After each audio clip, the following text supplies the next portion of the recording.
Keynes, welcome, sir. It's a pleasure. The pleasure's all mine. Your agenda. That won't be necessary. I am the agenda. Tell them I've arrived. And then tell them I've arrived.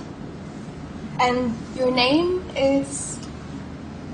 Hayek? F.A. Hayek. Good age.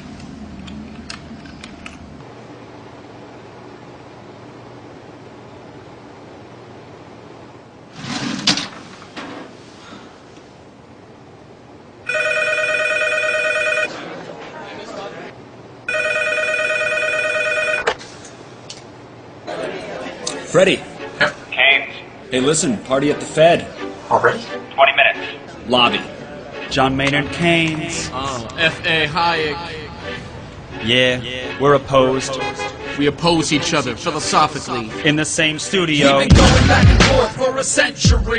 I want to steer markets. I want them set free. There's a boom and bust cycle and good reason to fear it. Play low interest rates. It's the animal spirits. John Maynard Keynes wrote the book on modern macro. The man you need when the economy's off track.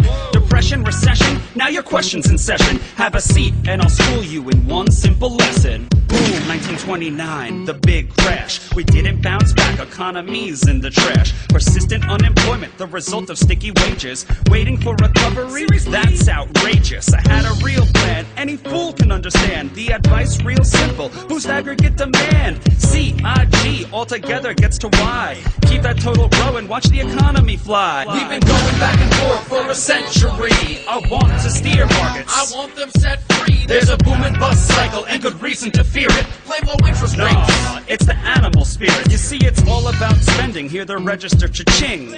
Circular flow, the dough is everything. So if that flow is getting low, doesn't matter the reason. We need more government spending. Now it's stimulus season, so forget about saving. Get it straight out of your head. Like I said, in the long run, we're all dead. Savings is destruction, that's the paradox of thrift. Don't keep money in your pocket or that growth will never lift. Because business is driven by the animal spirits, the bull and the bear. And there's reasons to fear its effects on capital investment, income, and growth. That's why the state should fill the gap with stimulus, both the monetary and the fiscal. They're equally correct. Public works, digging ditches, war has the same effect. Even a broken window helps the glass man have some wealth. The multiplier driving higher the economy's health. And if the central bank's interest rate policy tanks, a liquidity trap, that new money stuck in the banks. Deficits could be the cure you've been looking for.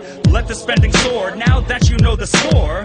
My general theories made quite an impression. Revolution. I transformed the econ profession. You know me, modesty, still I'm taking a bow. So say it loud and say it proud, we're all Keynesians now. We've been going back and forth for a century. I want to steer markets. I want them set free. There's a boom and bust cycle and good reason to fear it. I made my case, Freddie H. Listen up, can you hear it? I'll begin in broad strokes, just like my friend Keynes. His theory conceals the mechanics to change. That simple equation, too much aggregation, ignores human action and motivation. Yet it continues as a justification for bailouts, payoffs by poles with machinations. You provide them with cover to sell us a free lunch. Then all that we're left with is debt and a bunch. If you're living high on that cheap credit hog, don't look for a cure from the hair of the dog. Real savings come first if you want to invest. The market coordinates time with interest. Your focus on spending is pushing on thread. In the long run, my friend, it's your theory that's dead. So sorry there, buddy, if that sounds like invective. Prepare to get schooled in my Austrian perspective. We've been going back and forth for a century. I want to steer markets. I want them set free. There's a boom and bust cycle and good reason to fear it. Play low interest rates. It's the animal spirit. The place you should study isn't the bust, it's the boom that should make you feel leery. That's the thrust of my theory. The capital structure is key. Malinvestments wreck the economy. The boom gets started with an expansion of credit.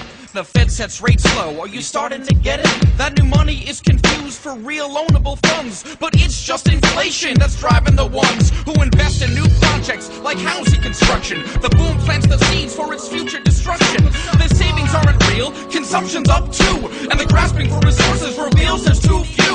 So the boom turns to bust as the interest rates rise. With the cost of production, price signals rise. The boom was a binge, that's a matter of fact. Now it's devalued capital that makes up the slack. Whether it's the late 20s or 2005, booming bad investments seems like they'd thrive. You must save to invest. don't use the printing press, or a bus will surely follow, an economy depressed. Your so-called stimulus will make things worse. Just more of the same, more incentives perverse. And that credit crunch ain't a liquidity trap, just a broke banking system. I'm done, that's a wrap. We've been going back and forth for a century. I want to steer markets. I want them set free. There's a boom and bust cycle and good reason to fear it. Play low interest rates. No, it's the animal spirit. The ideas of economists and political philosophers, both when they are right and when they are wrong, are more powerful than is commonly understood. Indeed, the world is ruled by little else.